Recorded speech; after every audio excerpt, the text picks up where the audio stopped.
Have you ever heard of the medbeds conspiracy theory? I hadn't, until Donald Trump posted about it on Truth Social yesterday with a bizarre AI video. And while I will get to explaining what medbeds are, or what they're supposed to be, my first reaction to this was a bit like Biff Tannen in Back to the Future Part 2.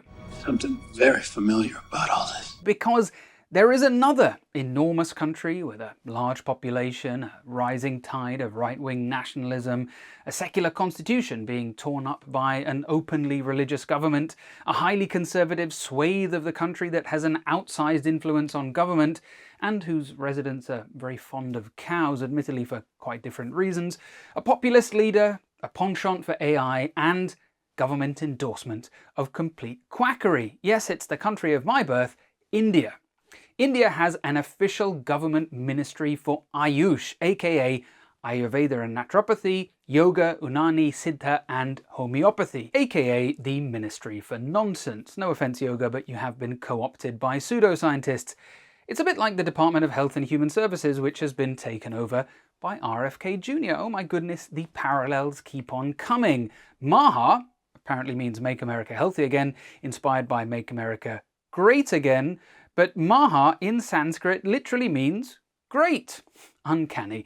Just like in school, the white kids are copying the Indian kids' homework. Now, I talked about why the Ministry of Ayush even exists in my video about India's response to COVID, which I made a few years back, so check that out if you want to know more about India's strained relationship with science in the modern age. But I do genuinely think the US and India are on similar trajectories now when it comes to health. Both are home to amazing and legitimate doctors and scientists doing vital work, but both have health systems that fail the majority of the population unless you're rich. And so both governments have adopted a fake, secondary, parallel health system full of undeliverable promises and based on hocus pocus to throw a bone to the desperate so that they feel something's being done, that they're being cared for instead of any meaningful change happening. The only meaningful change that is happening is the transfer of vast sums of money from the public who simply want to feel better to corrupt politicians who are hand in glove with wellness companies, influencers, grifters, and predatory quacks. Both India and America have a long history of alternative medicine. But what has happened with the elevation of the Ministry of Ayush over the last decade and Maha over the last year or so is that both governments have subsumed these parallel ecosystems and claimed them as their own, rebranding them as effective branches of the government, reminiscent of the British Crown, claiming the highly lucrative East India Company and saying, this is mine now. And while I know Trump has promoted hydroxychloroquine or ivermectin and things like that before, those are at least legitimate medications, albeit not for the indications that he was talking about, but medbeds are straight up fiction. So seeing the US president post about them reminded me of Indian government officials promoting things like homeopathy. What are medbeds? Right, well, there's a good NYT article about medbeds that I'll link below, which, to be honest, was a very sad read. It's sickening how people facing real medical problems are exploited and conned by quack charlatans, and to think that Trump is now promoting this is very troubling. The article explains that medbeds are advanced or possibly even alien technology that could cure all disease and extend human life. There were said to be at least 3 types of medbed already in existence in secret military tunnels.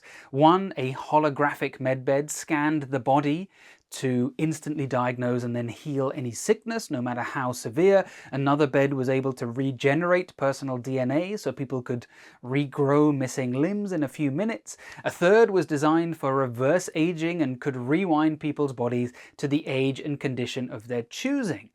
The only holdup was that a collection of liberal billionaires kept hoarding the technology to themselves. Yes, because George Soros famously looks 22 years old. People speculated that medbeds wouldn't be available to the public until Trump was back in control of the White House, at which point everyone would be invited to make appointments for free at a secret underground military base. The article is from last year. The fact that Trump posted this is made even stranger when you watch the video. President Donald J. Trump has announced a historic new healthcare system, the launch of America's first medbed hospitals and a national medbed card for every citizen. Every American will soon receive their own medbed card. With it, you'll have guaranteed access to our new hospitals led by the top doctors in the nation, equipped with the most advanced technology in the world. These facilities are safe, modern, and designed to restore every citizen to full health and strength. This is the beginning of a new era in American healthcare. I'm sure you realized quickly that that was AI generated. Trump's speech is kind of way too evenly paced and fluent to be real, and both speakers barely move their heads while speaking. About 24 hours later or so, I think Trump deleted, or somebody deleted the post. And this leaves so many questions. Did Trump even post it himself? Did he realize that this was AI footage, or did he actually think it was real footage of him? Does he have any idea what medbeds are? Was this a deliberate attempt to hamstring believers that he will deliver on the medbed promise, which obviously he won't because they're not real? Does the US government actually have alien technology? Was Men in Black a documentary? Now, me comparing the US to India is a good way to offend people in both countries with some justification. And there is a comical irony in the fact that so many of the doctors in the US are from India, and so much of the wellness nonsense in the US can trace its roots back to India, while many fantastic medical treatments from the US have gone to India, but also the hyper-capitalist medical model from the US has taken root and flourished in India. And while the H-1Bs might go H-1 by, and there'll be 100% tariffs on Shilajit, ashwagandha, turmeric, meditation, downward-facing dogs and sun salutations, two of the biggest countries in the world's democratically elected governments openly, barefacedly, flagrantly, blatantly and brazenly lying to their citizens, attempting to fleece them on the most vital of topics, their health, should be seen for what it is: a criminal failure of leadership and a shameless money grab. In spite of the many similarities that I have mentioned, there's one classic trope of the anti-science Maha movement that hasn't taken hold in India, thankfully, which is the opposition to childhood vaccines. Of course, sadly, you have some people even in India or in any country that have been misled, but on the whole, vaccine uptake remains very high wherever it is offered. And do you know why? Because Indians only a bit older than me, less than a decade older than me, were alive when smallpox was still a catastrophic disease. People remember how devastating these preventable diseases are. Millions of people alive today have seen the effect vaccines have, lifting whole communities out of cycles of disease and death, leading to the alleviation of poverty and allowing children to grow into adults. The story of smallpox's eradication in the subcontinent is one of my favorite chapters in history, and very inspirational, makes me a bit emotional. Vaccine coverage is not universal in India, and people are clamoring to get vaccines rather than avoid them. Even the Ministry of Ayush knows to promote vaccination. So let's just hope that Maha's main impact, which sadly is drastically reducing vaccination rates in the US, is one American cultural influence that doesn't extend far beyond its borders.